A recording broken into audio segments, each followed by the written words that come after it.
अस्सलामुअलैकुम। मैं हूँ पानी और मैं आया हूँ अपने उन दोस्तों के साथ जो आपका रोजा आसान बनाएंगे। मैं हूँ पराठा, मगर याद रहे मैं तभी फायदा दूंगा जब मैं कम ऑयल में बनाऊं। मैं आपका पेट काफी टाइम तक भरा रखता हूँ ताकि आपको भूख ना सताए। मैं दही हो। अगर आप चाहते हैं कि दोपहर की धूप में आपका पेट ठंडा रहे और जलन ना हो तो मुझे लाजमी खाएं। मैं एसिडिटी का दुश्मन हूँ। मैं लस्सी हूँ, दही की बेटी मगर थोड़ी और ज्यादा ठंडी। मुझे पीने का मतलब है कि प्यास आपके करीब भी नहीं भटकेगी। नमकीन पियो या मीठी, मैं बेस्ट हूँ। मैं खजूर हूँ, लोग मुझे सिर्फ इफ्तारी में याद करते हैं। मुझे खाओ, मैं एनर्जी से भरपूर हूँ। मैं कुदरती ग्लूकोज का पावर बैंक हूँ।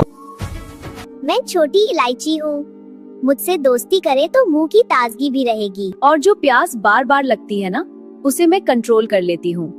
बस 2 दाने सहरी के आखिर में चबा लो। तो ये थे मेरे दोस्त, इन्हें सहरी में शामिल करें और एक फित रोजा रखें। एक और बात, मुझे सबसे लास्ट में जब सहरी फिनिश होने में 5 मिनट बचे थोड़ा सा पी लेना ताकि हाइड्रेशन हो पूरा दिन। मिलते हैं अगली वीडियो में। अल्लाह हाफिज।